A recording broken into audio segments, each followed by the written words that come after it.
میں اپنے شوہر کے پاس لیٹی ہوئی تھی، اچانک مجھے ایک خیال آتا ہے اور وہ خیال مجھے اندر تک جھنجھوڑ دیتا ہے۔ وہ خیال کیا تھا۔ السلام علیکم ورحمۃ اللہ وبرکاتہ۔ عائشہ عبید چینل میں خوش آمدید۔ امید ہے کہ سبھی خیریت سے ہوں گے، عافیت سے ہوں گے اور اپنی اپنی زندگی میں مست و مگن ہوں گے۔ اللہ سے دعا ہے کہ اللہ تعالیٰ سب کو اپنی رحمت سے اور اپنی نعمتوں سے مستغرق رکھے۔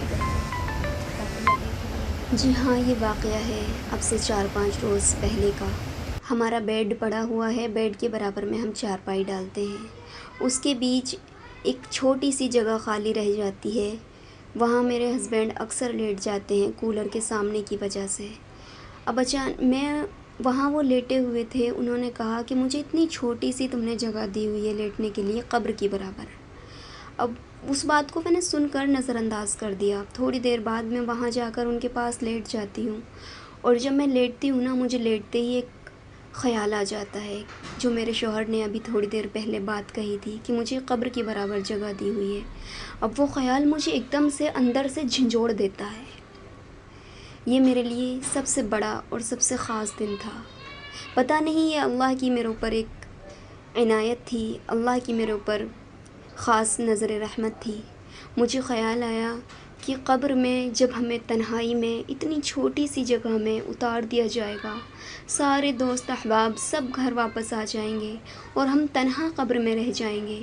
اور پھر مجھے خیال آیا کہ قبر کو میں نے ایک بار اپنے ہسبینڈ سے معلوم کیا تھا کہ کتنی بڑی قبر کھودی جاتی ہے۔ انہوں نے مجھے بتایا کہ اتنی گہری کھودی جاتی ہے کہ بندے کو اٹھا کر بٹھایا جا سکے۔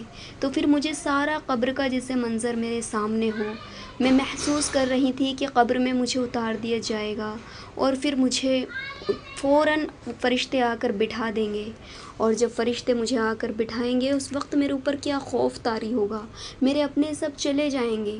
پتہ ہے میری انجانی سی اور نادان سی کیا سوچ میرے اندر امڑ رہی تھی کہ کاش کوئی اپنا تھوڑا سا ہاتھ ہی مجھے پکڑا دے قبر کے اندر، تاکہ مجھے تھوڑا صبر رہے، تھوڑی ہمت رہے۔ لیکن ایسا نہیں ہو سکتا، اس وقت ایسا نہیں ہو سکتا ہے۔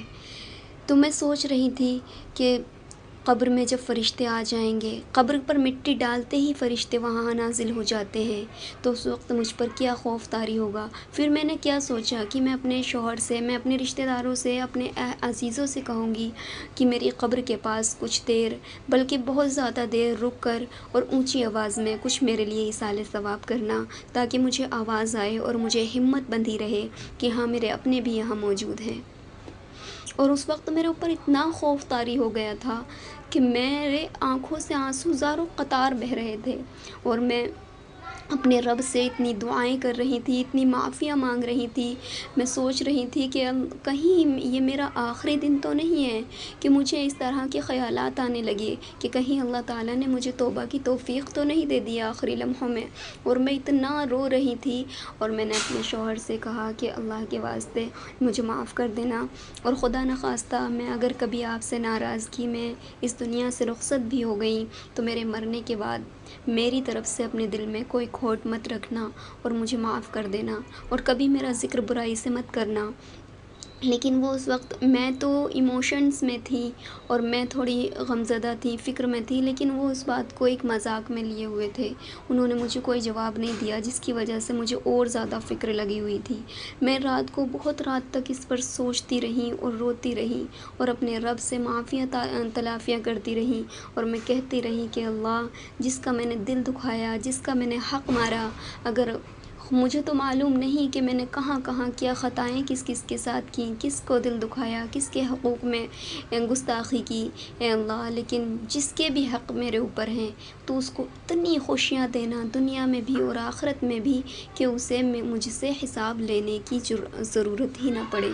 اے اللہ، تو اس کی دنیا میں بھی اس کو کامیابی دے، ترقی دے، اور آخرت میں بھی اس کو کامیابی اور ترقی دے۔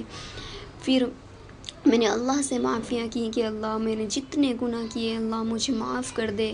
پھر صبح ہوئی، اور اسی حالت میں صبح ہوئی، میں نے شاید تہجد بھی پڑھی، اور پڑھنے کے بعد اپنے رب سے بہت معافیاں تلافیاں کی اور بہت توبہ کی۔ صبح ہوئی، صبح بھی میں اپنے ہسبینڈ سے اسی پر بات کر رہی تھی کہ خدا کے واسطے آپ مجھے معاف کر دینا، مجھے معاف کر دینا۔ جب تک انہوں نے ہاں نہیں کی مجھے سکون نہیں ملا۔ آخر کار انہوں نے ہاں کر دی کہ ہاں میں معاف کر دوں گا۔ پھر مجھے تب جا کے کہیں سکون ملا، لیکن پھر بھی میرے ذہن میں کئی روز یہی خیال چلتا رہا کہ قبر میں کیا حال ہوگا، لیکن وہ خیال ہی نہ تھا بلکہ وہ میرے اوپر اللہ کی ایک خاص نظر رحمت تھی کہ میں اس خیال کی وجہ سے اپنے رب کی طرف لوٹ رہی تھی، اور اس خیال کی وجہ سے میں اپنے رب سے اپنے گناہوں کی معافیہ کر رہی تھی، اور اپنی ماضی کی زندگی پر تبصرہ اور غور کر رہی تھی کہ میں نے کہاں کس کے حقوق میں کمیاں کی ہیں، کہاں کس کا دل دکھایا ہے۔ یہ اللہ کی ایک رحمت ہوتی ہے، نعمت ہوتی ہے کہ جس کو اللہ تعالیٰ جس کے دل میں قبر کا یا آخرت کا خوف بٹھا دیتے ہیں، یا جس کے دل پر موت کا خوف طاری کر دیتے ہیں، اللہ کی بہت بڑی عنایت ہوتی ہے۔ اور اللہ تعالیٰ سے دعا ہے کہ اللہ تعالیٰ ہمیشہ ہمارے دلوں میں یہی قبر کا اور آخرت کا خوف ہمارے ذہنوں کے اندر طاری رکھے، تاکہ ہم اس دنیا کی رنگینیوں میں پھنس کر آخرت کو نہ بھول جائیں۔ ہمارے ذہن میں اگر آخرت کی اور قبر کی بھیانک ہولناکیاں اگر ہمارے سامنے رہیں گی تو ہم بہت حد تک گناہوں سے بچ سکتے ہیں، اور یہی ہولناکیاں ہمیں گناہوں سے بچا سکتی ہیں۔ اللہ تعالیٰ ہم سب کو عمل کی توفیق عطا فرمائے۔ ویڈیو اگر ذرا سی بھی پسند آئی ہو یا دل کو چھوئی ہو تو آگے شیئر ضرور کیجیے گا، چینل پر نئے ہوں تو سبسکرائب کر لیجیے۔ السلام علیکم۔